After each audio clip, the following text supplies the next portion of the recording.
leg. It's a goal. Are you kidding me? Stop it. He lost sight of it. Christmas, the wraparound. It's over.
How's it going, everyone? Welcome to Season 4, Episode 4 of the Powerskateshow podcast. I'm your host, Alex Stossel.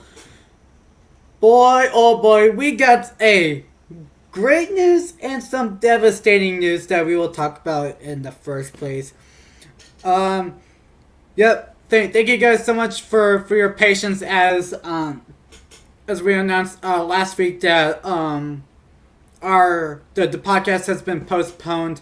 We want to reschedule from here. We have to talk about it because I was on vacation. But anyway, enough blabbering. Season 4, Episode 4. Who do we got here today? Well, you got this guy as per usual. How's it going, everyone? Hey, they pay me the big bucks here. Not really. Hey, everyone. I'm from Flipster Sports Zone. Welcome to Season 4, Episode 4 of the Powerskateshow. Devastating news indeed, but also a lot of good topics to dive into as well. Very interesting past week and a half of sports news. That is for sure. Absolutely. And we will have our special guest who's going to be here shortly. And you guys will know him from our sportscaster heydays. Yes. Back in Season 1. We got Season 1 guest returning. I'm sure he's very happy about the certain team that won the Stanley Cup this year, so can't wait to hear his take on that. Alright, but before our special guest comes in, we have to talk about our social medias. How about that?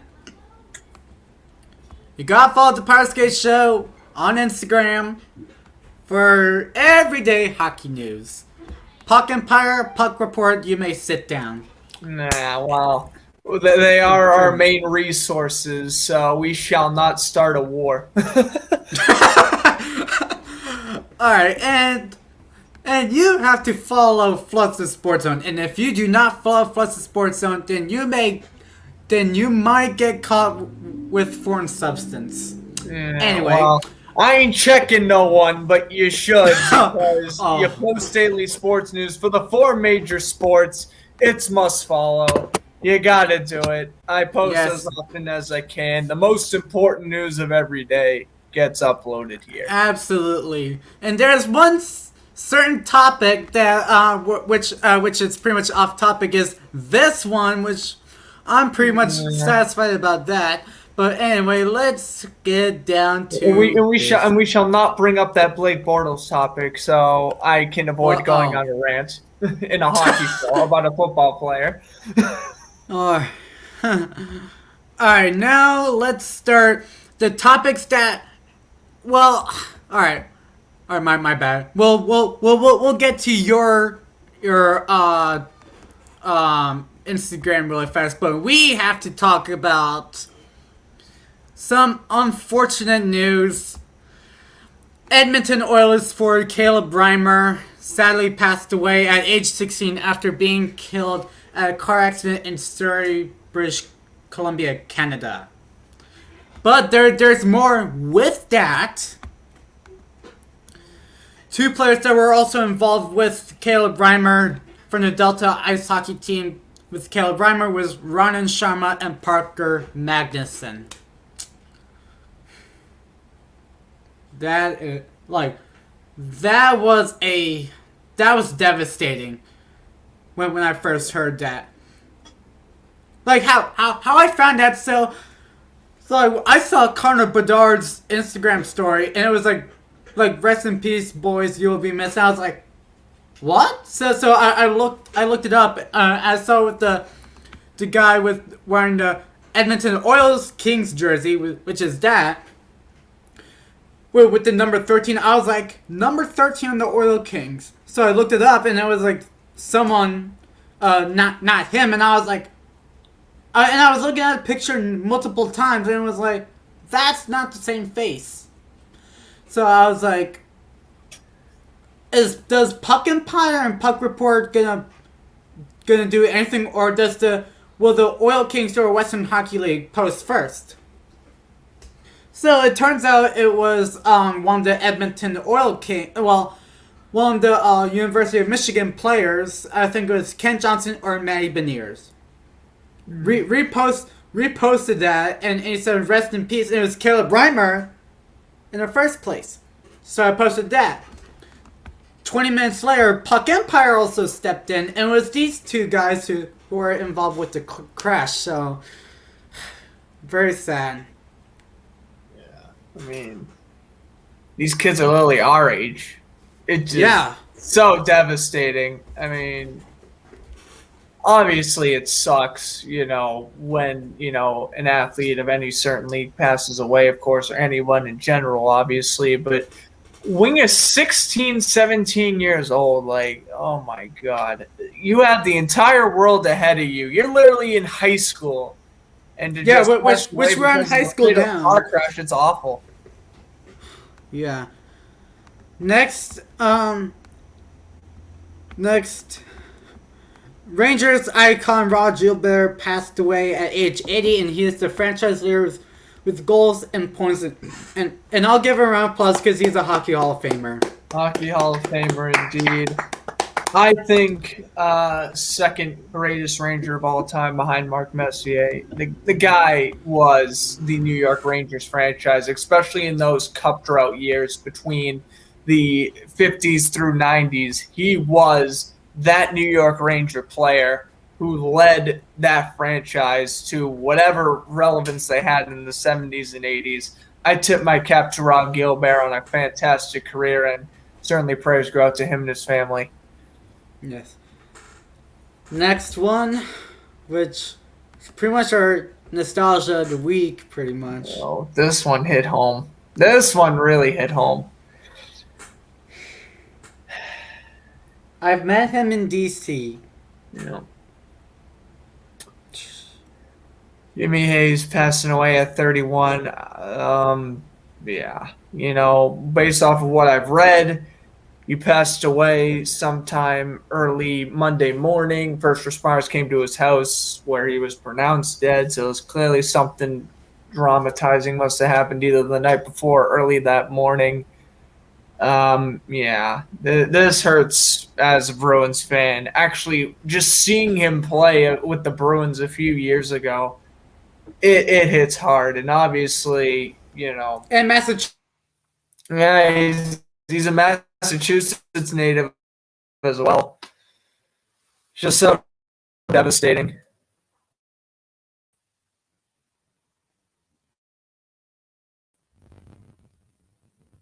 I don't know if Alex froze or not, but I froze.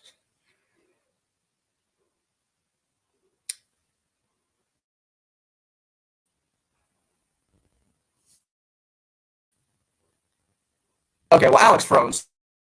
Okay. I should check if that wasn't me or not. But, again, it's just very unfortunate that what happened. I mean, is what it is. Oh, Alex is back good. But, yeah, very unfortunate what happened with Jimmy Hayes. I wish him and his family, Kevin Hayes especially, give him his thoughts and prayers because obviously I couldn't even imagine what he's dealing with. Yeah, absolutely. All right, now let's get back to business. Now let's get to the real fun. How's that? Yes, we will switch to more upbeat topics now. Absolutely. All right. Who do we got? Now we'll start from Flux Sports Zone. Some topics that we did not, that pretty much did not make it on the Powerskateshow Instagram. Which we will definitely get into that. Excuse me. Who's gonna be our first subject today? It will be. Drum roll, please. Where is it? Let's talk about.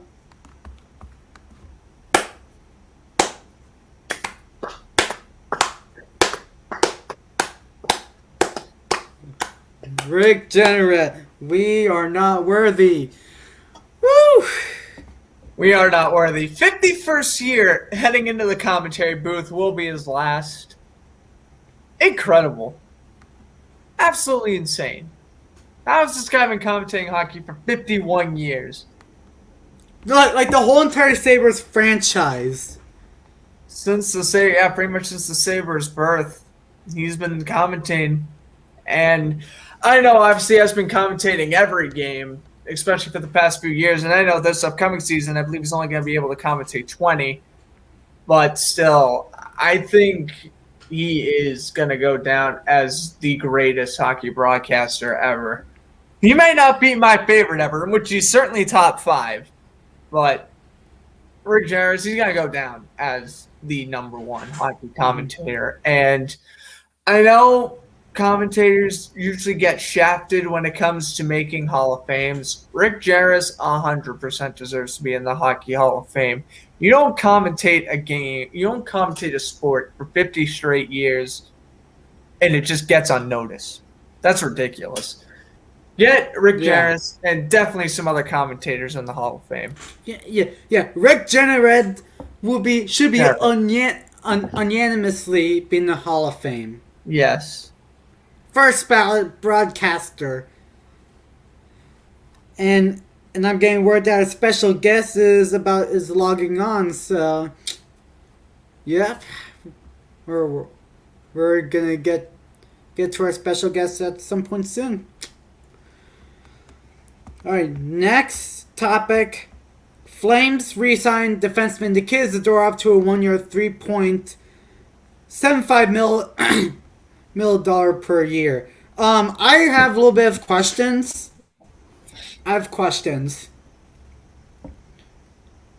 Nikita Zadorov, is he worth almost $4 million? No. Is he worth around 3.5 to 2.8 mil? Yes. 2.8 mil is his ceiling. Yeah, I don't know what the ceiling you're doing here. That's his ceiling for money you should be getting. Because Zadorov is your 6th, 7th defenseman. So he had 8 points in 55 games last year on a pretty, average Blackhawk defense. He was getting pretty much second-line minutes in Chicago, and he still only racked up 8 points. I understand he's 26, and I know he is one of the more, better offensive defensemen in the league, but at the same time, you shouldn't have paid him over $4 million. I know Calgary's not obviously the best defensively, and I know they lost Mark Giordano and a couple other players, but at the same time, Nikita Zadorov, he's not a bad player to get. If you signed him to like a 1-year deal where 2.5, no one would say anything. It's the length and definitely a little bit on the overpayment side. Yeah, I'm pretty much gonna pull up the roster right now.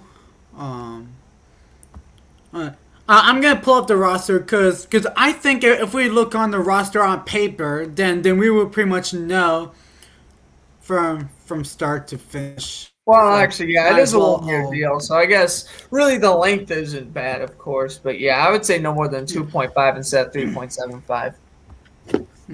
So here is your defense: Rasmus Anderson, Noah Hannafin, Oliver Kylington, or whatever his last name is, because I've been hearing like Shillington.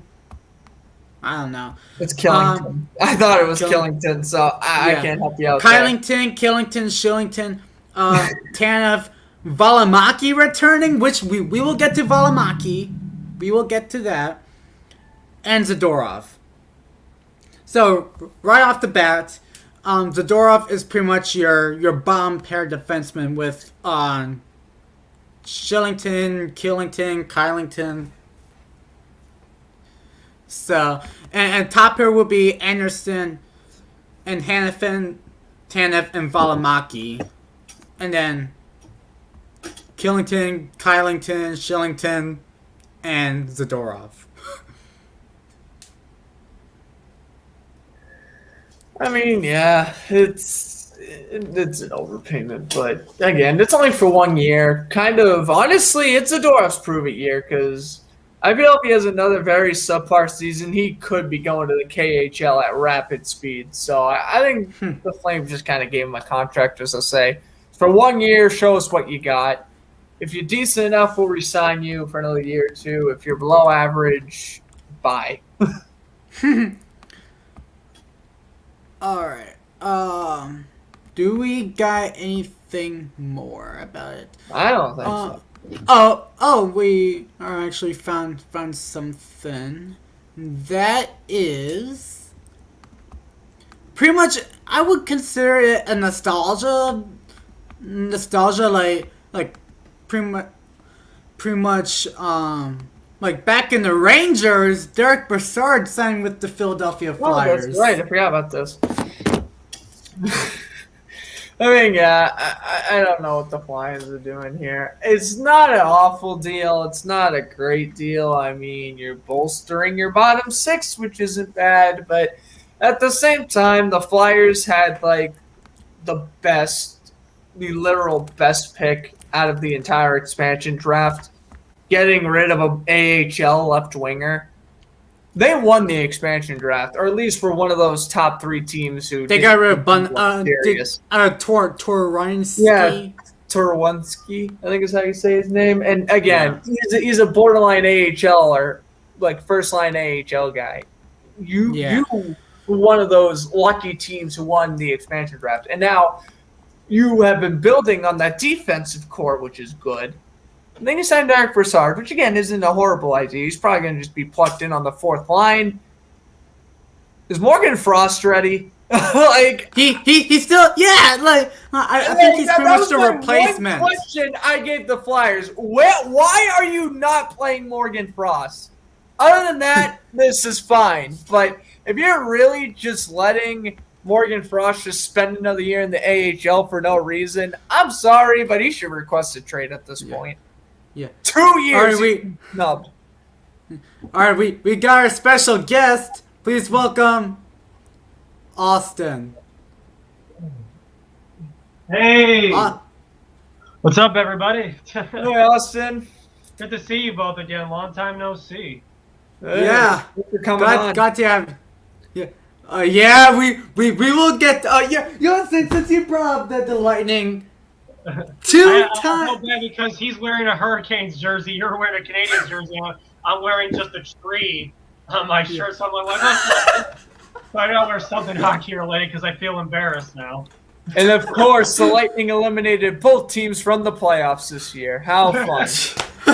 Yeah, it's funny because right after I got off of work, like an hour ago, I don't know how.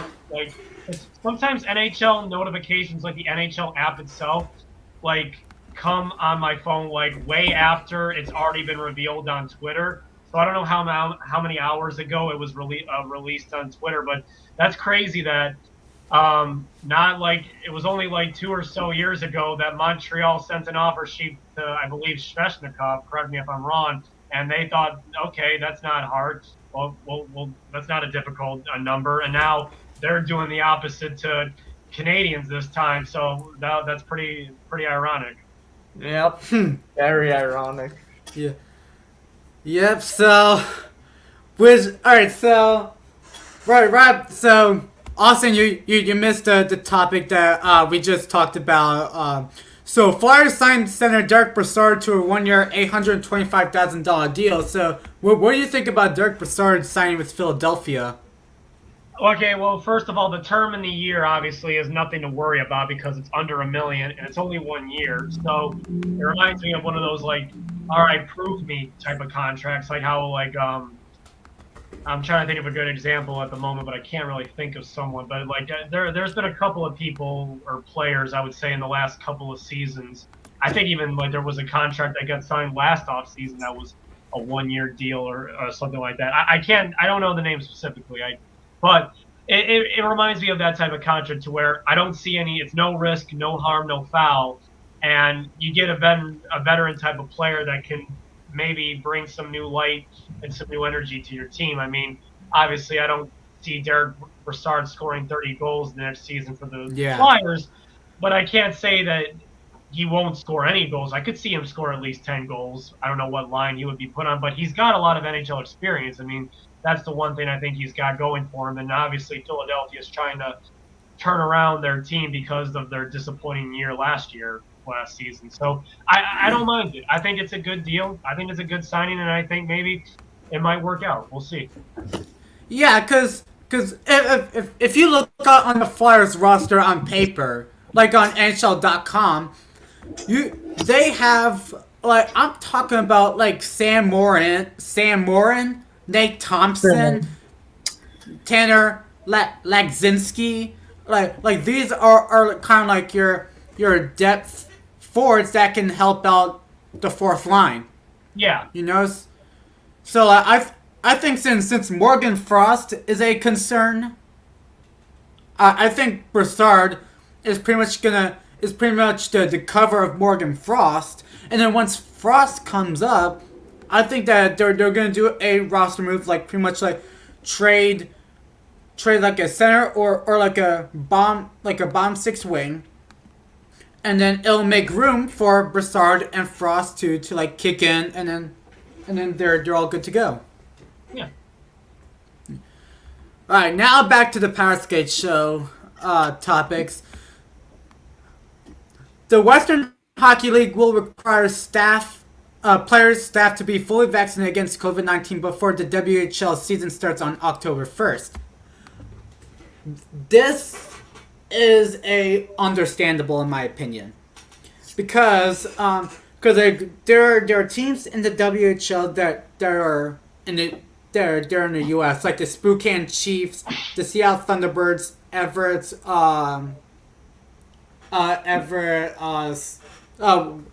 Silvertips, and the Tri-City Americans, and most of it are from the British Columbia or in Alberta. This actually makes sense because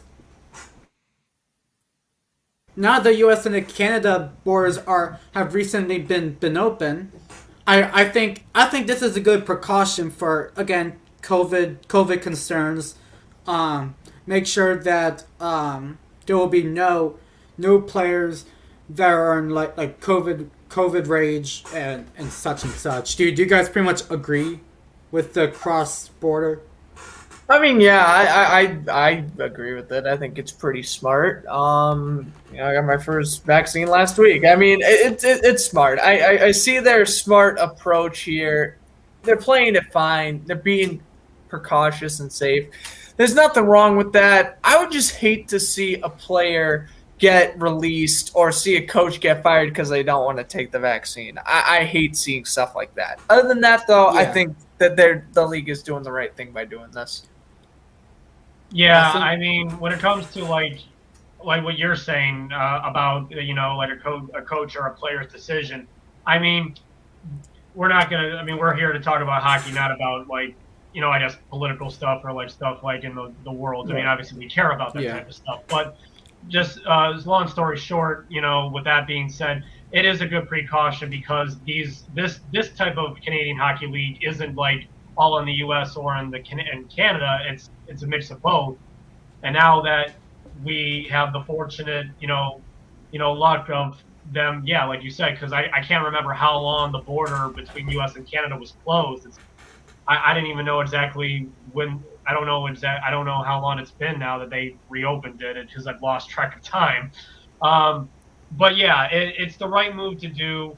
But at the same time, that's the one thing I agree with you about. I worry about because I agree about what you said because you just said you got it last week, your first dose of it, and that's entirely great. Great because that's up to you. You decided you wanted to get the vaccine because you think it's in your best interest. And I'm sure a lot of the NHL Canadian hockey players feel the same way. It's just, all I'm going to say is I'm not trying to ruffle any feathers because I agree that the vaccine is helping millions of people. And it is. It really is. I just hope it doesn't just get to a point where, because I've heard like Rob and Leonard, speak, about this type of issue on Twitter before. I just hope we just don't give misinformation or lie about anything. It's like because I want it to be fair to all the coach and the players' decisions with what they feel is best for their body. And obviously they have an obligation, like whether it's a contract or something when it comes to this vaccine. Like there's only so much that like you have to follow obviously rules, but hopefully it's still a good balance of you have to follow the rules of what the league or organizations are saying, and at the same time the player or the coach is given their own rights. Hopefully it's still a good balance. Yeah, exactly. Yeah. All right, moving on. Flames re-signed goaltender Tyler Parsons to a 1-year, 2-way deal. Tyler Parsons, wasn't he the guy who put on an amazing performance from Canada in the World Juniors, like in Buffalo or something? Because David Riddick is gone, traded. Jacob Markstrom is pretty much something else, and Tyler Parsons can be the backup. I can't think of any other goalie that's on their team now, and I don't even think they have a backup because I can only think of Markstrom at the moment. Y'all are dissing the Powerskateshow guy, who me as a Bruin fan obviously can't glance over. Oh yes, I forgot about Vladar. He's got to be the backup too. I don't care what you say. Vladar played, I think, 5 games with the Bruins last year. Went 3-2. I'm impressed with Vladar. I really hope he's the backup in Calgary next year. No offense to Parsons, he's nice, he's good, but I feel like Vladar just has a slim bit more experience, more recent experience anyway. I just feel he's ready to go. So I really want to see Vladar full-time in the NHL next year now that he's out of Boston. I mean, you guys are opening, specifically you're opening my eyes because, I'm still paying attention to the off-season, but I work 5-6 days a week in my job. There's most of the news I'm keeping track of during the off-season, but I really must have been under a rock because I had no clue that Vladar got traded from the Bruins to the Flames. I completely forgot that. But yeah, he's got some NHL experience. He did play games, and he definitely showed some really great performances of that left I would say a really great impression for any team to think about. And obviously in this case, he's with the Flames, so I think he is getting I would assume he's getting a great opportunity and crack at the backup position. I don't see why he wouldn't. Yeah. All right, moving on. Okay. Senators signed left wing Scott Sabrin to a 1-year, 2-way deal. Oh wow. Okay. Is this our next topic of the show? Well, next topic is going to be about jerseys. Oh, okay. Yes, much more interesting. Rant time. Grant's rant hour. NHL jerseys on ads for the 2022-23 season, my high school senior year. Alex is just dying for me to go on this rant that I did save my rant from Flexor Sports Zone to do it here on Powerskate. So here we go. Here's my issue with the NHL putting ads on jerseys. You have the entire boards covered with advertisements, 3 commercial breaks a period, and a regular 18-minute intermission. That should be enough revenue for you. I get it. You want to make more money. And yes, you're just putting ads on jerseys. It really shouldn't affect gameplay. I understand. But the issue is you have advertisements all over the boards. That is my one concern why you shouldn't even think of this idea, other than, of course, getting more money. The reason why the NBA wears advertisements on their jerseys, I feel, is because they don't have many advertisements. They're not playing in a rink. They really don't have anywhere to showcase advertisements other than commercial breaks. Where in the NHL, again, you're making way too much money to put all these advertisements on the boards. You still have to have advertisements on jerseys. And then last year they started the advertisements on helmets too. Actually, the helmets are fine.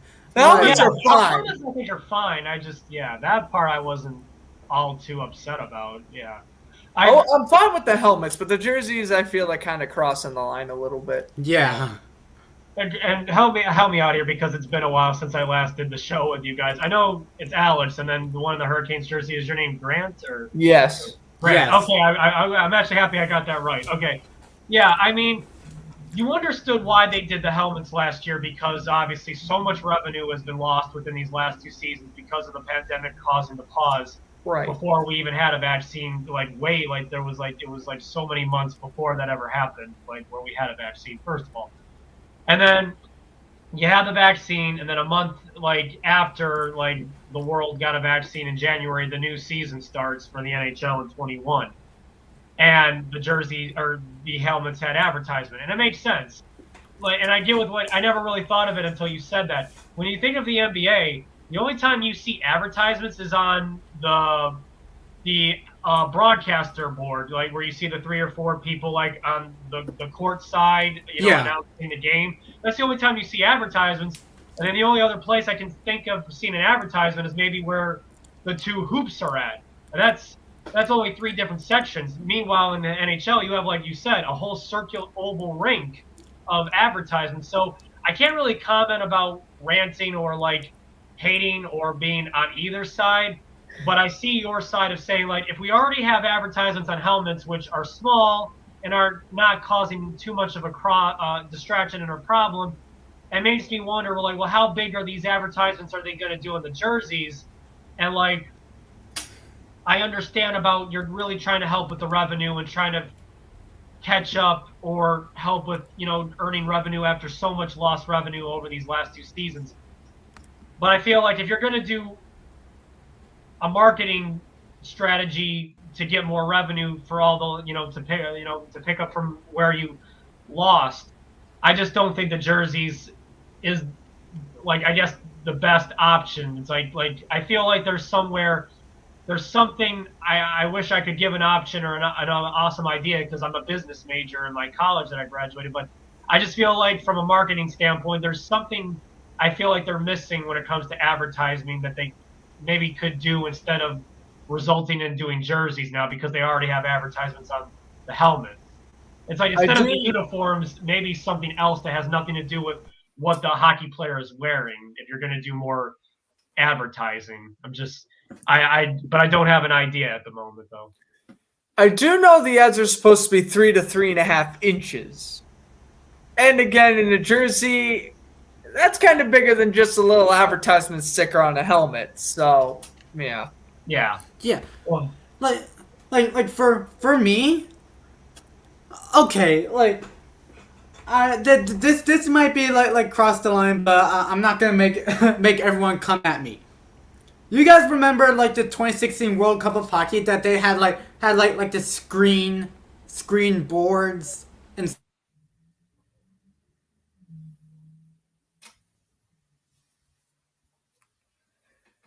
Oh no, Alex may have froze up on us again. Oh no. Oh boy. I think that's he's back. He's back. Okay. Usually, I'm the one that gets worried about freezing up. The NHL ever do that, it would be extremely unlikely to do that. But for the NHL jerseys, for ads, here's the question: is it gonna be like right around here, or like on the sleeves? That's the question. They should put it on the pants. That's what they should do. No, that's European level, sir. Well. Yeah, well, they have European advertisements all over the European jerseys anyway. All right, speaking of uniforms, AHL's Utica Comets unveiled their new inaugural season with the New Jersey Devils uniforms. W or L? For me, it's a W because they're pretty much had the same reference to the Devils. Yes, it's basically AHL version of the Devils here. They didn't get fancy with the jersey, but it doesn't look bad. So I would say W. Very cool seeing the Commons switching over from Vancouver to New Jersey. Yeah, I have nothing much else to add except for obviously because this is their first season being the minor league affiliate of the Devils. They've got obviously the colors of what the Devils are, red, white, and black. The logo looks awesome with the the hockey puck looking like an actual comet in space. It's a very sweet design with the shield logo as well. Can't complain. It looks really awesome. Definitely a W. Yes, absolutely. All right, next, who do we got? Newly acquired Vegas Golden Knights center Mikael Hakkarainen has been placed on unconditional waivers for the purpose of the contract termination. And we all know who that guy is. The Marc-Andre Fleury trade. Oh, yeah. And it's just so funny because everyone's making a joke about how, the Knights traded Marc-Andre Fleury for nothing. Well, guess what? They did trade Marc-Andre Fleury for nothing because this guy's gone after 3 weeks. Unreal. I know. Unreal. I mean, man, when my friend, I'm sorry. Go on, Alex. What are you saying? And I said for those who pretty much know Austin from season 1, he's pretty much part with Hot Take Hockey. So who did that video? Which I would say that's an A+ on John. John A+. John is a great buddy, and it's like not just because like people say, well, he already knows this. Like John already knows because he's been told growing up that he looks similar to Marc-Andre Fleury, and he's always been a big fan of him. With Pittsburgh, and obviously when he went to Vegas first.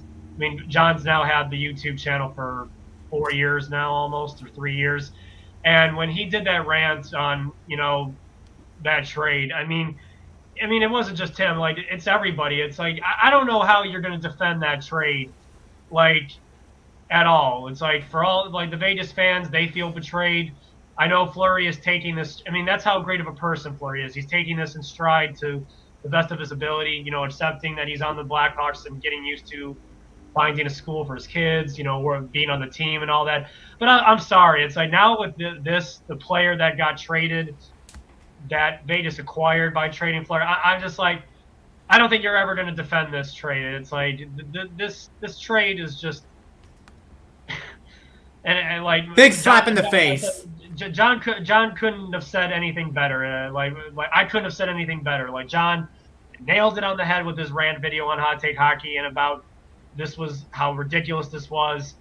And I don't know what Vegas is going to be like this next season. I mean, I know they still have Robin Leonard and they have a pretty decent team, but I don't know, man. This kind of ruins this gives me a bit and not just me, a lot of people, a bad taste in their mouth with how Vegas Golden Knights organization is. It's just I thought their team was cool and everything, the logo and everything, how their first season and how they've been a great team these last few years. But I don't know. This really turned me the wrong way, and it just rubbed me the wrong way. So it's just and now with this latest news, I don't know.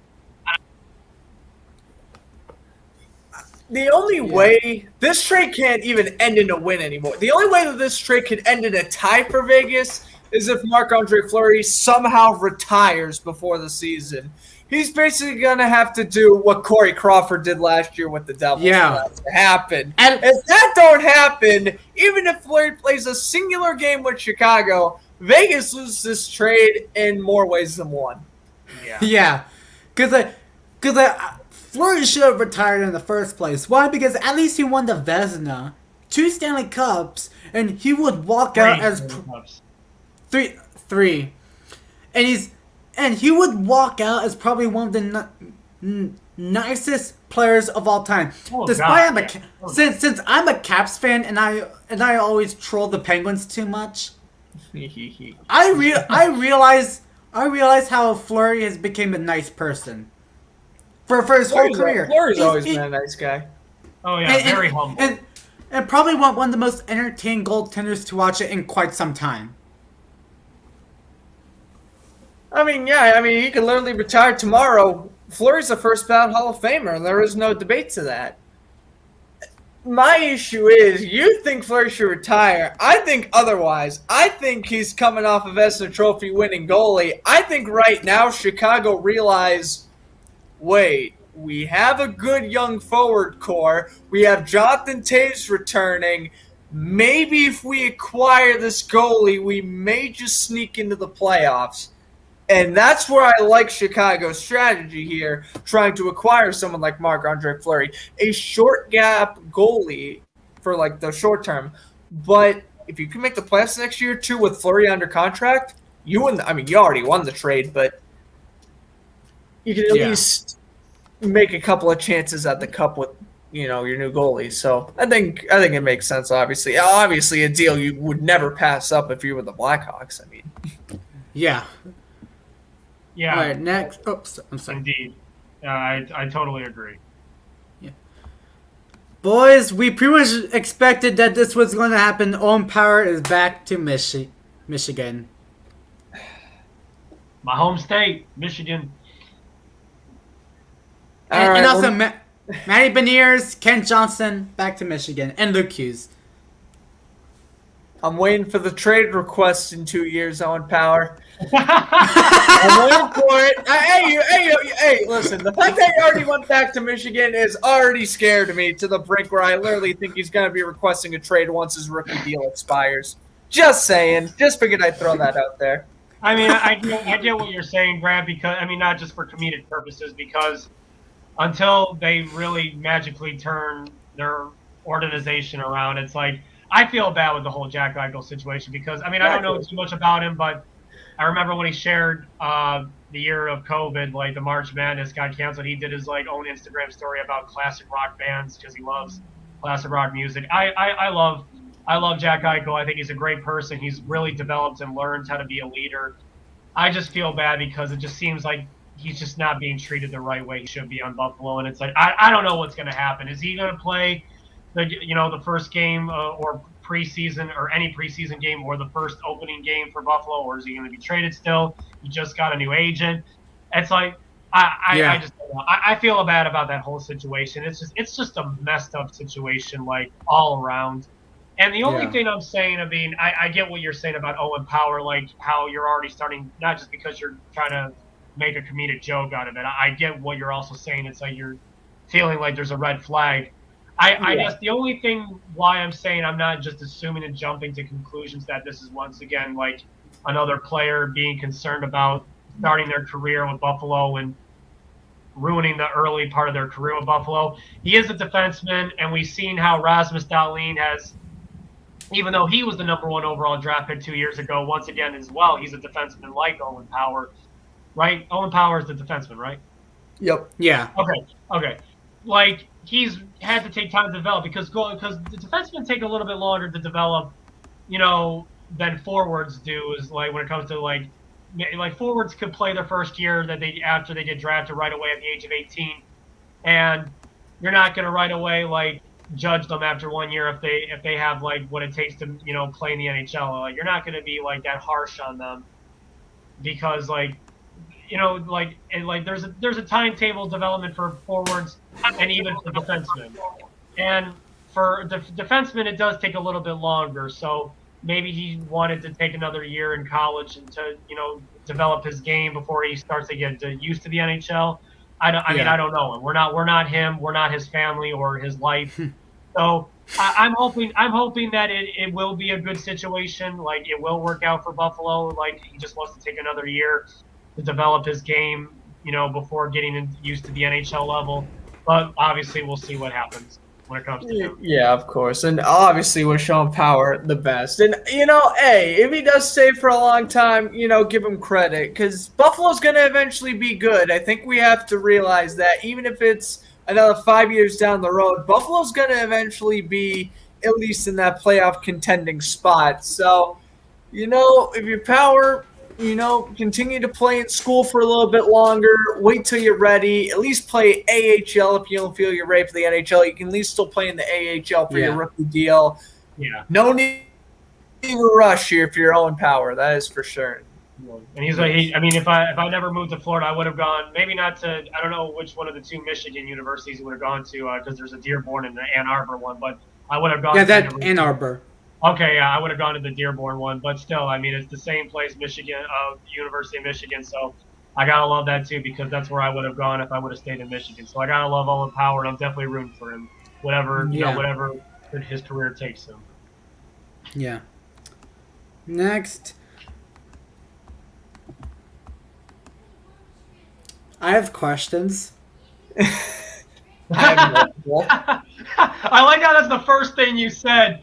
You're not even saying what the story is. That's just like based on the image. I have some questions. I always say that whenever I'm concerned. So, anyway, may I go first actually before you say anything because I wanted to say this. Yes, There's go nothing ahead. wrong with a player that's already been on an NHL cover get a second cover. Like we've seen that with Jonathan Taves in 2010 and then 2015. We've seen players before get a cover twice.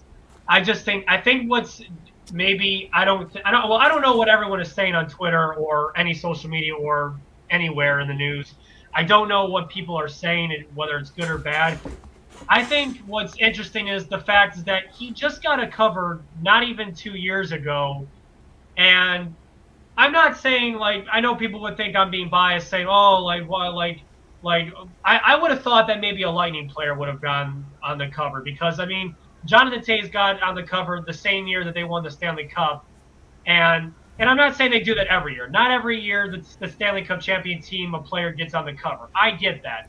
But it's like the last time I've seen a Lightning player get on the NHL cover was literally 10 years ago with Stamkos in NHL 12. And it's like, it's not trying to, sugar this or give everything to the Lightning. Like, it's not to be biased. But I don't think there's anything wrong with having maybe Points or Kucherov or even Vasilevsky for that matter, on a cover of and there's lots of other players that are not even on the Lightning that deserve to be on the cover too. It's just it's like Alex Ovechkin got on the cover at 21. The last time he was on a cover of an NHL game was 11 years before that in NHL 2K10. I just think you're choosing a player that was literally on a cover not even 2 years ago.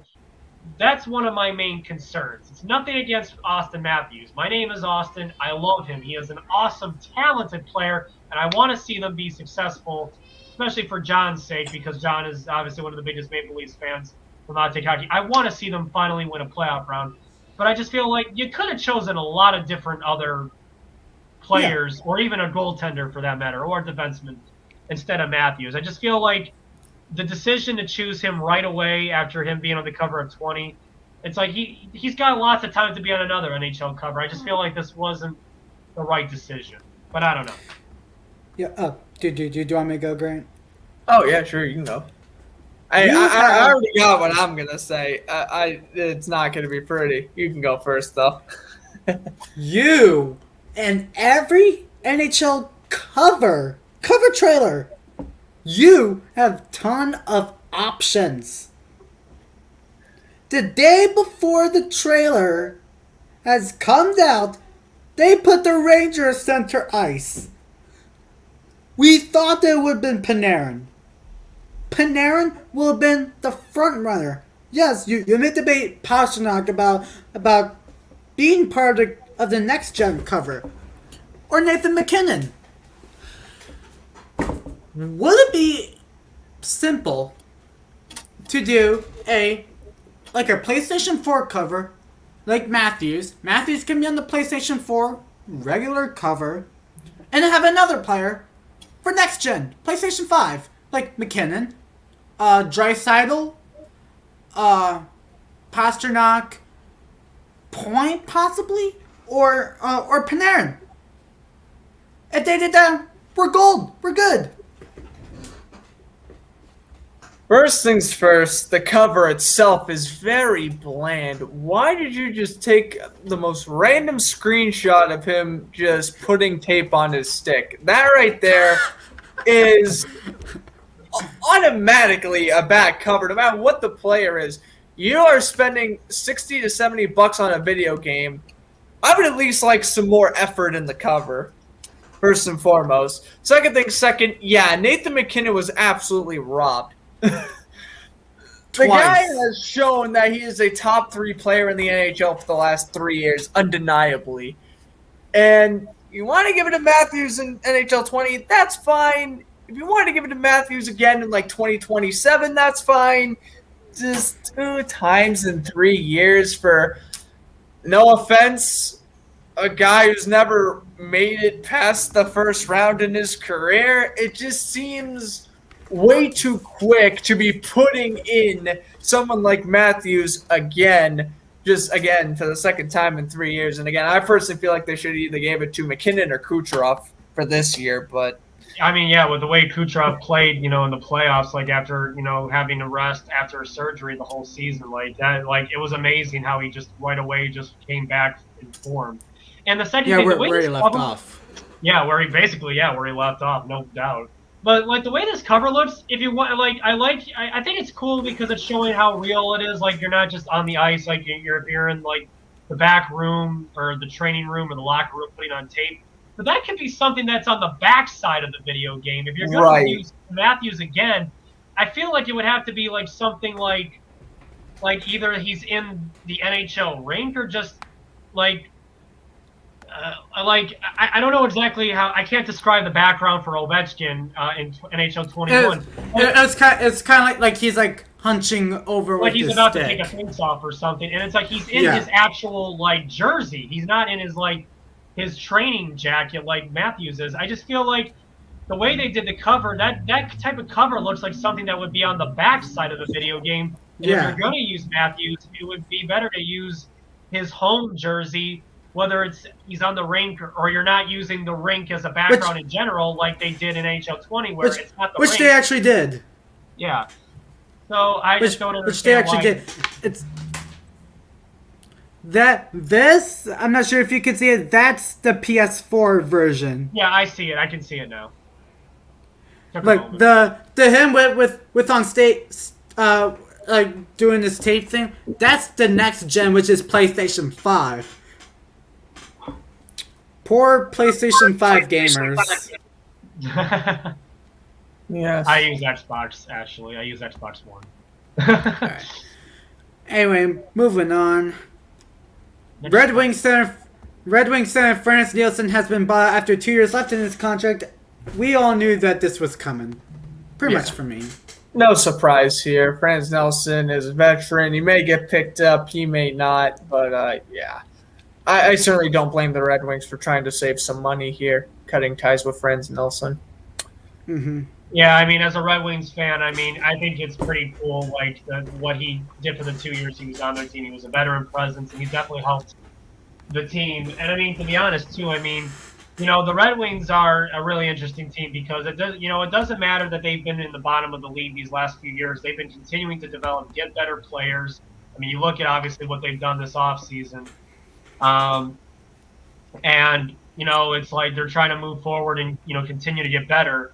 And they just feel like that's the best option for them, is to buy out his contract and, move on from him. And it's like, I'm sure if he wants to still play, he's going to find a team that needs a veteran presence like him. So I think it'll be fine. It's just I think for both sides, it's the best option. And the Red Wings, I mean, you take it from a team, like, because I'm a fan of both teams, because I'm originally born and raised in Michigan, and obviously I've been in Florida for the last 8 years. Especially this last season, even though we won the Cup again, the Red Wings gave us problems sometimes. Like the way, we won, I think, a good amount of the games. I forget how many we won out of the 8, but it wasn't like it wasn't like some of the games we won against them. Like they didn't make it easy. Like they made it difficult. Like they play tough. Like they really do, and I think they're getting better. So, all around, good idea, good move for the Red Wings to do that. I hope Franz Nielsen finds maybe a team that, I mean, even when a player gets bought out, there's another team that's looking to find a player just like Franz Nielsen. So I think it'll be fine. Yeah. All right, moving on. Bring back Quebec. Yes, bring back the Nordiques. I agree. Or Houston. Or Houston. Or the Whalers. Or the Whalers. Why are you moving to Houston? Hey, Houston. No, I don't like the Houston talk. We already have a team in Dallas. There's no need to go back to Texas. I mean, the only reason why I feel like people want to do Houston is because the other 3 major leagues have more than one team in Texas, because the football has 2 or 3 Texas teams. You obviously got 2 baseball teams in Texas, and you've got Houston, San Antonio, and then the San Antonio Spurs, the Houston Rockets, the Dallas. So it's like, I get that, but it's like, I don't think there's anything wrong with there only being one Major League Texas hockey team. So I don't see what's so why Houston is up there. But I get why people are all of a sudden saying, well, if you're not going to keep the Coyotes in that arena, like you're terminating their contracts with that arena, why people are saying, well, just move to Quebec, because obviously people want Quebec to have a team, back in the NHL. And you could see why it's trending, because the Arizona Coyotes are no longer part of the Pacific Division. They're going to be part of the Central Division because of Seattle. And obviously it makes sense, too, because Arizona's not even in the Pacific time zone. They're in the Mountain time zone. And I think they would be either in the Central time zone or the Pacific time zone. Mountain time zone, if they were to go back to Quebec. And obviously they could be part of the Western Conference in Canada, even though they wouldn't be part of the Pacific Division, because that's where the other 3 Canadian teams are. It would be even again, because there's 4 Eastern Canada teams, there's 3 Western. If we went back to Quebec, there would be 4 Western Canada teams again. It would even it out. So I see why it's trending, because of the recent news with the Gila River Arena. Sorry, I'm pronouncing it wrong. Obviously, people, even before this news was announced, people want Quebec to have an NHL Hockey League team. So I don't know. We'll see if this news or if this keeps trending, like people wanting Quebec to come back to the NHL because of the recent Arizona news. Mm-hmm. All right, moving on. We got a certain player which I think that we have to give. He deserves a round of applause. Oh yeah. Definitely, I could clap all day. What a great man, what a great player and human being. Absolutely. We pretty much knew this was going to happen. And what did we say that if Henrik Lundqvist retires? Grant, what did you say? I said he should move to the front office and become the New York Rangers general manager. Honestly, oh, sorry, Randy. Maybe. Oh, but yeah, you can go, Austin. No, finish what you were saying. You were already starting your sentence. Maybe what? Oh yeah, but that's all I was saying. I know I've been saying back, last season, when he had his heart disease, I was like, if he retires, the Rangers should get him somewhere in the front office. And now that it's official, I could very well see Lundqvist, being in the Rangers front office, within the next year or 2. But obviously, Henrik Lundqvist, such a great human, great personality, first ballot Hall of Famer without question, and I'm gonna miss him. My all-time favorite Ranger player, without a doubt. And definitely one of the greatest players to never win the cup. Oh, that's he basically was. That's what I was gonna say. That he's added to the list of great players like Iginla, that have never won the cup. And like you say, obviously he's gonna take some time to be with his family and just relax now that he's enjoying full retirement. But I want to, like you said, because if he decides to, go back to the NHL by working for, the organization, in the front office type of way, I would love him to win a Stanley Cup, even if it wouldn't be him as a goalie raising the cup over his head. I think it would still be really awesome, even if it wasn't as a player, as a member of their front office with the Rangers, if he won a Stanley Cup, because I think he would, especially if he was a general manager, he would get his name on the cup if they won. It was sad because I know, Alex, you're a Capitals fan, and it would have been really cool to see what it would have been like him on the ice, on the same ice as Ovechkin and Backstrom and all the other great players. And obviously health is the number one priority of any athlete, and it was really sad when the news broke out about that. And obviously, when it was all said and done, when the surgery was a success and he was going to have to take a lot of time to rest his body and then debate on whether he would come back, after many months of rest after the surgery was over. I wasn't sure. Obviously, I can't say I'm totally surprised. I'm a little surprised because I thought he maybe was going to try to give it one more shot and maybe play another year. But obviously, he just feels like it's the best, obviously, in his best interest health-wise and personal, other personal reasons why it's the best option to retire. But, man, God bless him, man. He's an amazing person. He's pretty cool because, he also likes to play, ping pong. He's done that on the off season too. He, is very, very humble, and just like Fleury, when it comes to the fans, the support and the love of all the people that have been, watching and, watching him over this last 15 years as a Ranger.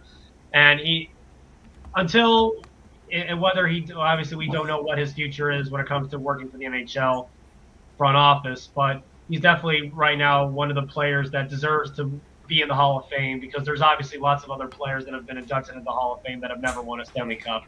And he is definitely I'm trying to think of the word, he is definitely no exception. I don't know how to say it, but it's he deserves to be in the Hall of Fame for sure. Absolutely. No exception on that one. Yeah. No, I'm sorry. No denying that. That's what I meant to say. Yeah. No exception, no denying. I mean, yeah. No matter how you put it, if Lundqvist saying not only Hall of Famer, first ballot Hall of Famer, I mean, I don't know what's going to be up with the NHL writers community if obviously the King isn't the first ballot Hall of Famer. I think a lot of fans will be very unhappy about that, me being one of them. Mm-hmm. Mm-hmm.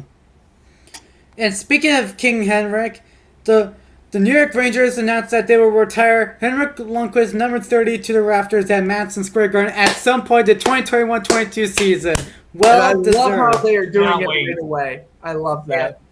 Yeah, well, because it's because I thought to myself, because normally teams don't do that the first year of a team that's been with their organization many years, but because he's already been off the team for more than a year, because he would have technically played for the Capitals last season, but obviously we all know why he wasn't.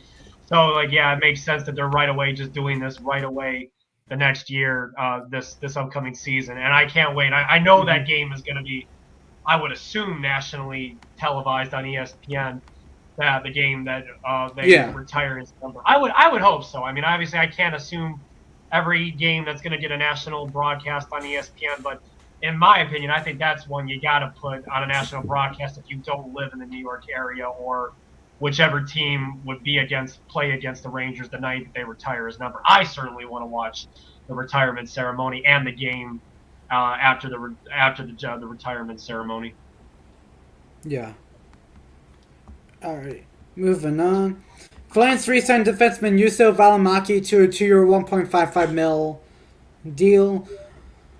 I would say that that's a good sign, but the price is good, but the year length, I would say give him a 1 year, because he's been injured for 2 seasons, with limited time. How about give him like a 1 year shot and see what's his future going to be. If he did better on a 1 year, then give him a 2 year, by the end of this upcoming season. Yeah. Yeah, I mean, I don't know how much. I mean, I know the player you're talking about. I mean, not that much. I don't know this player like well in depth, but I mean, the term isn't bad. But I get what you're saying. Why it should be 1 year instead of 2, and obviously the term when it comes to money isn't bad. So I mean, it's not a bad signing, but it is what it is. Yeah. Next up, Flyers re-signed right wing Connor Bunnaman to a 2-year, 2-way deal. AHL guy, pretty much. Mm-hmm. Next, Nostalgia CL Kraken signed goaltender Antoine Bibeau to a 1-year, 2-way deal. I remember when this guy was a rookie back in 2015. Oh my goodness, time flies. But yeah, decent goalie for the Kraken. I mean, if he's your third string, it's not horrible, I guess. Yeah, I mean, we obviously know who their number one goaltender is in Philip Grubauer, and I think they have. Boo! And then they had Vanacek, but traded him back to the Capitals for whatever reason. And I think they still have a decent backup option. Yeah, they still do. I'm blanking on his name at the moment. Chris Drager. Right. Yeah. He'll probably be the starter, actually. Mm-hmm. All right, next. Philadelphia Flyers re-signed defenseman Travis Sanheim to a 2-year, $4.675 million. Good signing. Good length. Good length. Yeah. The money, Good length. but I do like the length. He's a little bit, yeah, but not bad. Yeah. Right. It's not a bad contract overall. Yeah, I would say give him like a 2-year, $4.5 million. Like just take a little bit, you know. Yeah. I mean, it's a fine contract how it is. I'm just being nitpicky. Alright, next. Gotta go all the way up. We got a nostalgia of the week. Who's happy? Peter Budaj. Hey. I think Austin is froze. Oh, no. Austin, you alright? Alright. Yeah, that's what happened. happened. It was weird. So, what do you think about Peter Budaj being the goaltending coach for Colorado? All right, I see you guys. I see and hear you guys.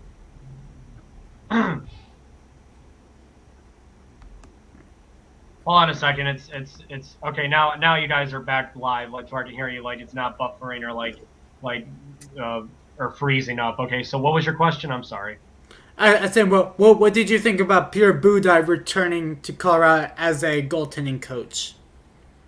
Oh, that was news too. That he's returning right now to Colorado. Yeah, because he originally was on the Colorado Avalanche, I believe, in the beginning of his career. Yep. And he played the Lightning. It was pretty nice. I mean, he's a really cool guy.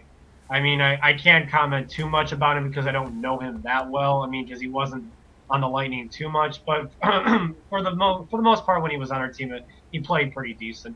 And that's pretty nice that he's using his talents, you know, knowing how to be a goaltender and deciding to be a coach in the to coach, going back to the Avalanche where he started his career to be a goaltending coach. I think that's a smart move. Yes. It is. Yeah, no, I like what Budaj's doing, going back to his old roots. Next. Hashtag push for Kaprizov continues. I know that. Well, that's right wing. Kirill Kaprizov states that he will not go to Europe to play for CSKA Moscow this upcoming season, and still contract negotiations with arbitration for the Minnesota Wild is continuing. Push for Kaprizov continues. That's all I'm gonna say. Right now, that's left in arbitration this year. It's pretty much the only big name, I believe. Yeah. Okay, yeah, I wasn't sure, but but yeah, I mean, I know when I was seeing that rumor or whatever, like, yeah, he's like, because I watch the NHL Network and I follow on, you know, I watch all the videos when they pop up on my Facebook, like, yeah, he's gonna sign a 1-year deal for $10 million or something like that, and at CSL Moscow, I'm like, I can't see that Minnesota's going to let him slip away. Like they're not going to give him too much money and overpay him, but at the same time, they're not going to let him go. I mean, he made the Minnesota Wild like so relevant this past season, and he even made me happy. I'm a Lightning fan, and I was happy to see that the Minnesota Wild headed up. Yeah. Like a better than expected season, and he even made the playoffs. Oh man! All right, next, former NHL defenseman Matt Niskanen was suspended without pay for the entirety of the 2020-21 season for not filing for retirement. Oh wow! I did not know that.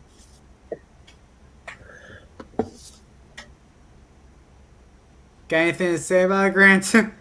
I mean, yeah, he maybe, he wasn't getting paid all season. Well, he wasn't playing anyway, so I really don't see any harm or foul in this. Yeah. All right, next. Another nostalgia of the week. My bad. Another nostalgia of the week. Mark Savard will be the head coach for the Windsor Spitfires this upcoming OHL season. I love it. And I'm still not happy at Matt Cook, man. Ruined what would have been a fantastic career.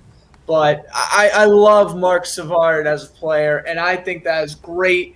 He's going to be the head coach for the Spitfires. I know he was an assistant on the Blues and did pretty good in that role, so I'm just glad he can get a head coaching job, even if it's out of the NHL. I still think it's awesome, and I honestly do think he would be a pretty good head coach. Yeah. Agreed. Agreed. All right, next. International Ice Hockey Federation Hall of Fame defenseman Jan Suchi passed away at age 78. He was also known as the greatest Czech Republic ice hockey defenseman of all time. So pretty much our thoughts and prayers go out to the Suchi family. Can't pronounce any Czech Republic last names. Some of it I can. But I was talking to my friend from Slovakia today, and I tried to pronounce 72 Slovak names. That was tough. Plekanec, Kopecky. Yeah, Thomas Dimitra. Kopecky. It's not Zdeno Chara like you pronounce it in America. It's actually Zdeno Chara. I know it's crazy. All right. Kraken signed defenseman Gustav Olofsson to a 1-year, $750,000 deal. He's pretty much an AHL guy. Yep. Next. Yep. And we're bringing Brass Bonanza, I guess. Anyway, Hurricanes re-signed last week Andrei Svechnikov to an 8-year, $7.75 million AAV. Pretty much in every single Hurricanes topic, Grant always plays the Brass Bonanza. We gotta hear from Grant first. I mean, he's wearing the Hurricanes jersey, so We got it. All right, you're sorry. We're gonna play the Brass Bonanza whenever huge Hurricane news happens. But yeah, Svechnikov, he deserved this deal, and really, 8 years, $62 million. It has steal potential. oh man, Guy is 22, and he's already this good. I cannot wait a few years down the road when Carolina becomes serious. I mean, they already kind of are serious playoff threats. Imagine a couple years down the road if they keep the entire core intact. I think this is going to be a fantastic contract, not just now, but for the entire 8-year length. I never say 8-year contracts are going to end up being good for the entire 8-year duration, but I think this one, it's going to be great because he's only going to be 29 by the time this contract expires. It's smart. In Carolina, they are not throwing over $80 million at him, and the fact that you are not paying him $10 million a season is it's going to pay off in the future for sure. You got that right for sure. Absolutely. I mean, he's being paid under $8 million, but I mean, he's obviously still getting paid very handsomely well.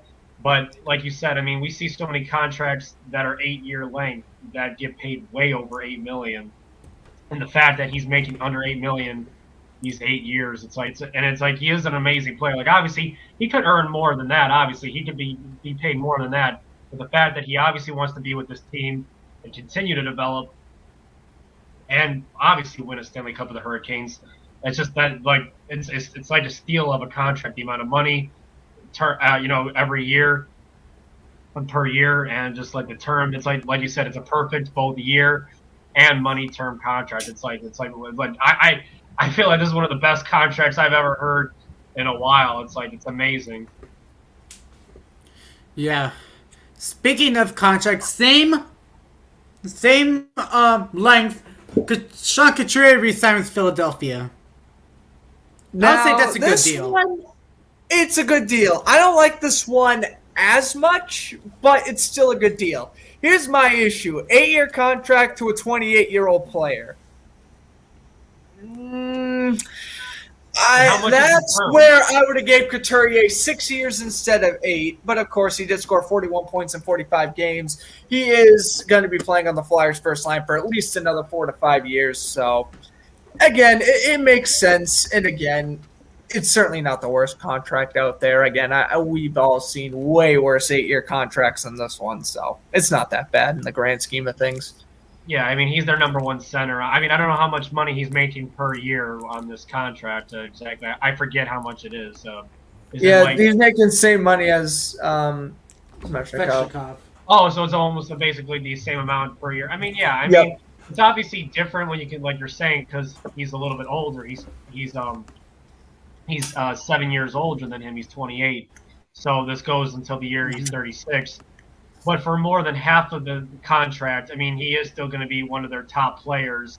It might degrade. It might degrade, or as the second half of the contracts go. But the second half of this contract, but he is their number one center.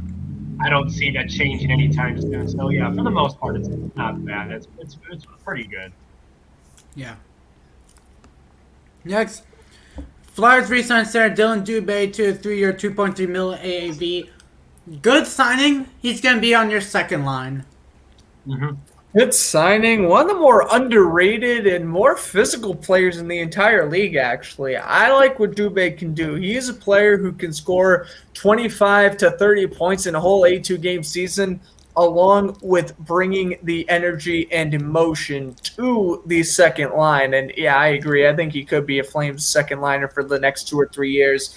Definitely could get re-signed after this contract as well. I think all around it's a pretty good deal. Calgary definitely doesn't break the bank with this deal. Yeah. Definitely a W. Mm-hmm.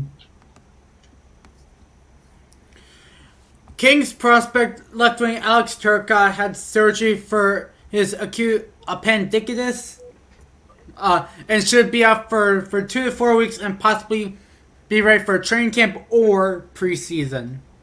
Yeah, I can't wait to. This is one of my favorite King players. It's him and Quentin Byfield. Obviously, I cannot wait to see in the preseason. Obviously, the Kings are still going to be bad for another year or two, but get this guy quickly developed, and you have another first liner to pair up with Caulfield, and hopefully Anze Kopitar don't retire by then. And if so, the Kings got a pretty good first line going. Yeah, I think the Kings are onto something. Obviously, with their draft pick of Byfield and some of the moves they've made recently. I mean, obviously they've got Philip Deneau, who just was in the Stanley Cup Finals. So they're obviously a team that's trying to rebuild or retool and obviously get back to being a top playoff team, contending playoff team. And I definitely think they're moving in the right direction. So their season is definitely. I can't think of every team right now on my head, but definitely the LA Kings are one of the teams this upcoming season I'm looking forward to keeping track of because they're definitely moving in the right direction. Yeah. Moving on. Canadians re-signed left wing Ryan Poehling to a 2-year, $750,000 deal.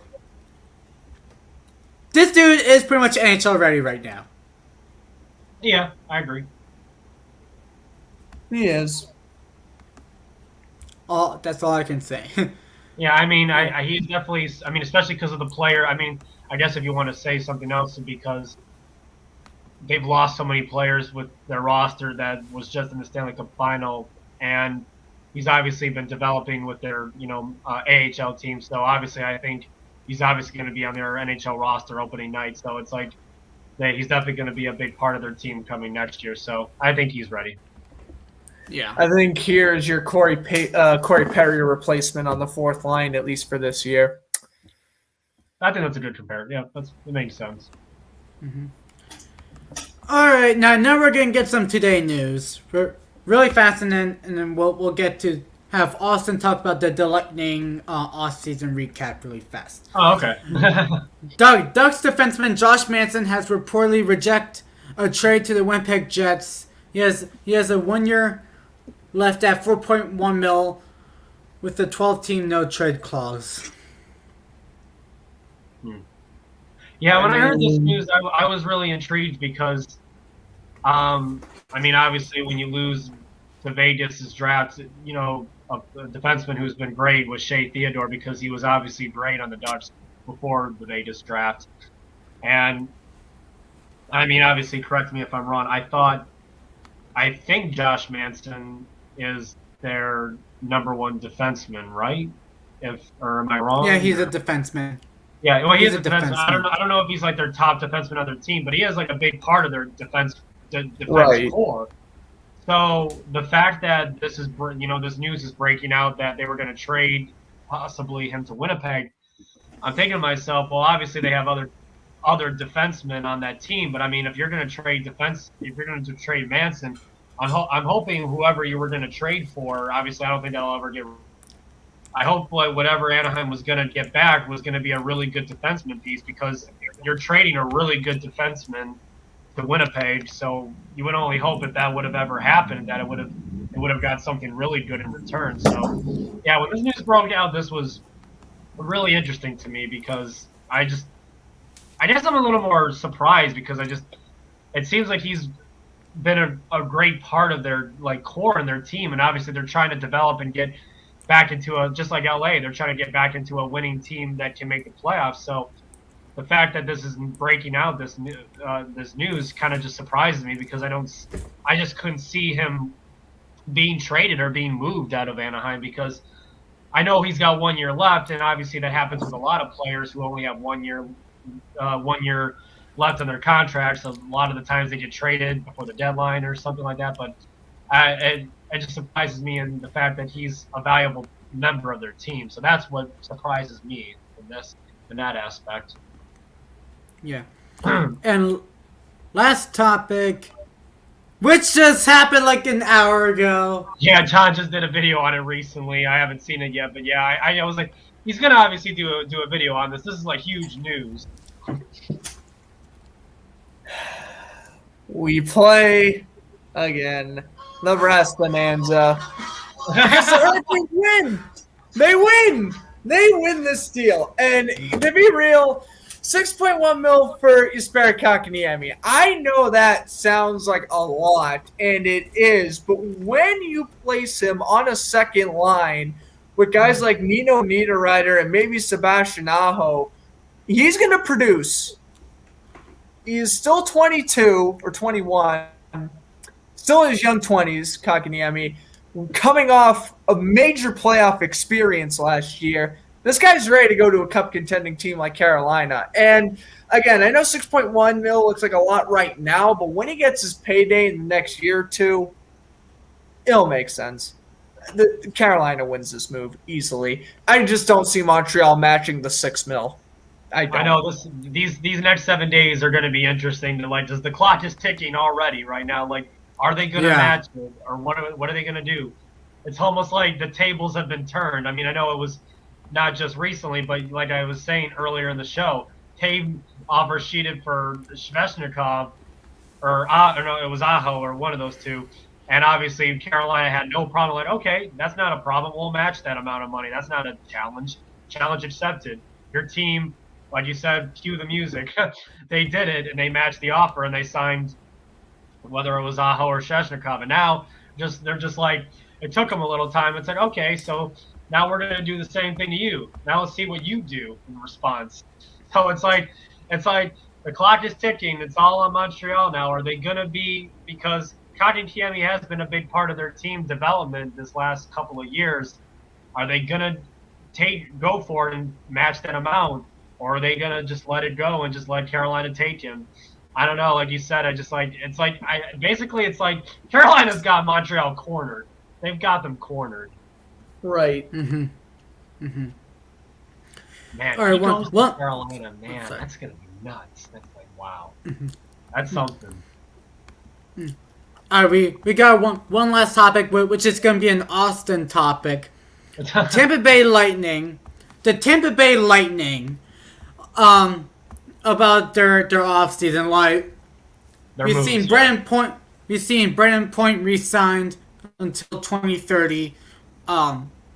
They signed Corey Perry, Pierre-Edouard Bellemare, brought back Zach Bogosian, which I think this will be an upgrade. Like yes, Bogosian's old, will not rack up any points, but he's still back to the defense core. Well, pretty much the next guys for like free agency is gonna be until like 2022-23 offseason. So Austin, take it away, and what do you think about the offseason? Yeah, well, obviously, if you, I'm definitely open to hearing what your opinions are of the moves too. But I appreciate you letting me go first. So yeah, with these moves, I mean, Corey Perry, obviously it's not that he didn't. Obviously, he enjoyed his 1 year with Montreal. I'm sure it's not that he didn't want to go back there, but obviously he wants to go. Just like how I think we were saying, I forget what player we were just talking about recently that signed a contract, going to a contending team. And that's obviously what he wants to do. So, and it's ironic because the last two times he's been in the Stanley Cup final, did 2020 with Dallas and then 2021 with Montreal. And now this year, he's going to be on the team that he's lost to the last two Stanley Cup finals. So that's what makes me laugh. But I think it's going to be cool having him on the team. He's going to maybe be on the same line as former teammate Pat Maroon when they were both on the Ducks. Obviously, he can maybe teach a thing to Ross Colton because Ross Colton's developing with the team. Obviously he won he got the cup-winning goal, and he's learning more with the team and developing as a young player. And you know what? I mean, I can't obviously predict what's going to happen this upcoming season. What I mean, it's been great and amazing to see my team win the last two cups. But I think of the case of Marian Hossa because he was on the Penguins the year the Red Wings won the cup, and then he goes to the Penguins the next year. He was on the Penguins the year the Red Wings won the cup, and then he goes to the Red Wings the next year and loses to the Penguins in 2009, and then he goes to the Blackhawks and finally wins the cup, and then he obviously wins two more with Blackhawks after 2010. So that's kind of ironic because I think I can't think of anyone else since Marian Hossa that he's going. Well, we'll have to see if the Lightning make it to the Stanley Cup final again for the third year in a row because I can't but ever since I can't remember that's probably the last time that's happened that a guy went to the Stanley Cup 3 years in a row with three different teams.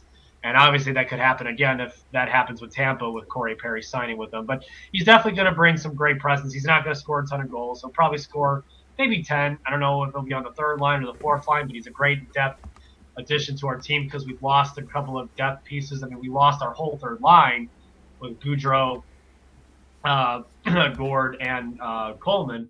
So he's obviously going to help with that. And whether he's on the third line or the fourth line, he's going to obviously help Ross Colton because Ross Colton's going to get a lot more time. And Matthew Joseph will get a lot more time, too, because of the players we've lost. Pierre-Edouard Bellemare, he's obviously got some great, experience, too, being on both two of the top teams in the West, the Golden Knights, and then going to the Avalanche. So I think he's a great depth piece, too.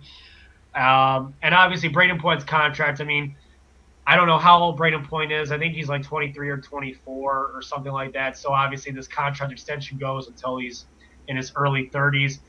I don't think, because of the amount of talent that he has shown and continues to show, and he continues to impress me year after year, like even more. Like he impresses me even more, like compared to last year. I don't think the money is too much. He's making the same amount as Kucherov. It's under 10 million. It's an 8-year deal. Maybe not the best 8-year when it comes to money deal, but I don't think it's bad. And I'm trying to be that biased because I'm a Lightning fan. I mean, it's like they're, if he was like a fish in the market in the free agency, I could see teams trying to like give him double-digit money, and it's like he's making under 10 million, like in this whole deal, like per year. I think it's not a bad contract at all. I think it's not bad. And obviously, I miss Tyler Johnson. Obviously, I hope he does well with the Blackhawks this upcoming season. Obviously, he's one of the other underrated moves besides Fleury. So I wish him the best in Chicago. So with all that depth that we've lost, I think we've definitely, for the most part, I mean, it's going to be tough because that third grit, that awesome third line of our grit and toughness of Gordon, Coleman, and Goudreau is gone. So it's going to have to be some different kind of third line that's going to be formed. That's going to, make all, play all the tough minutes defending the best players. I don't know what type of third line we're going to have. That's going to have to, be on the ice against the best players to defend. But I think whoever ends up being in that third line, that's going to have to be tough and gritty. I think we'll be good. Will it be just as good, if better, than the Gord Goudreau point line? I mean, Coleman line. Who knows? Only time will tell. But for the pieces that we've gotten to help with our depth, I think is good. So we'll see now that they've got these depth pieces to replace all that we've lost to get under the to get camp compliant.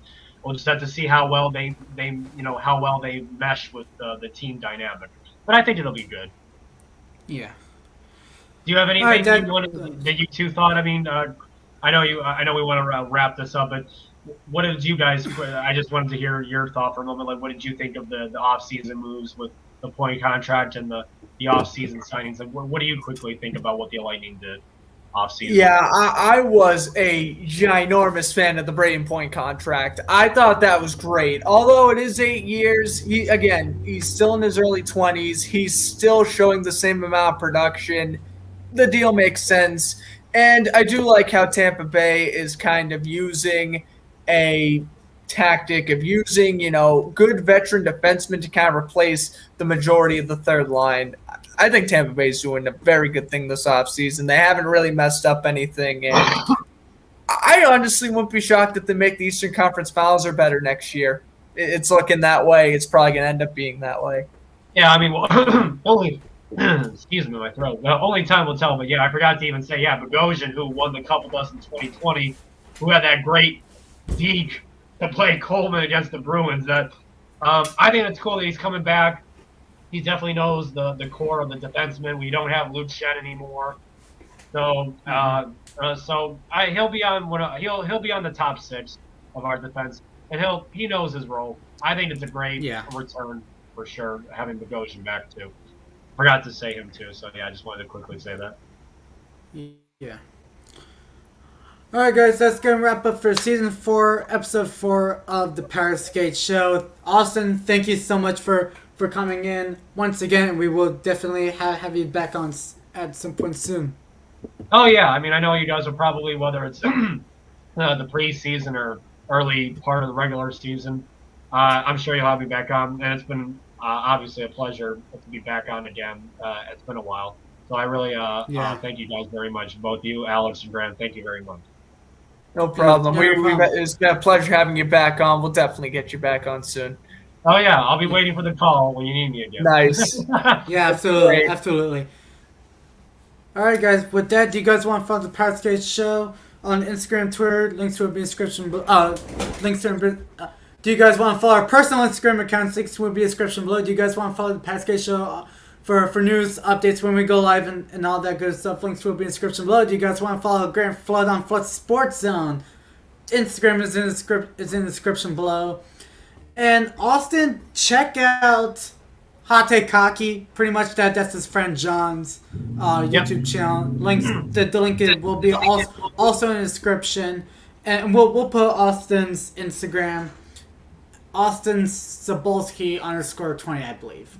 Yeah, thank you. Yeah, I mean, I haven't done anything recently with hockey because of the off season, but yeah, like once the regular season comes, I always post hockey content about because I have my board, with the division standings. You guys both know it's pretty cool. I love helping just showing on Instagram because there's obviously a lot of my friends are sports fans, just showing this is what the standings are right now in the 4 divisions. So yeah. I love posting on my Instagram and Twitter anything when it comes to hockey. It's always fun. Mm-hmm. All right, guys, that's pretty much going to wrap up. Thank you guys so much for tuning in. Season 4, episode 5 will be at some point soon. I'm going to be busy from work Tuesday through Sunday, so we'll figure out a time. Me and Graham will have a discussion. And probably early in the day, we'll have that conversation. And with that, Graham, would you like to add anything? Oh, sure. Just like to thank everyone again for tuning in to Season 4, Episode 4. I want to thank Austin for coming back on. Great time, great show. And, we'll be back sometime next week. Alex busy with work. I'm starting school next week. So, we're going to figure out when we're going to film episode 5, but don't worry, we'll be back sometime next week, and that's why you follow the Power Skate and stuff for show updates. Yes. All right, guys, and with that, we will see you guys on the next episode. Have a good night, everybody. Peace.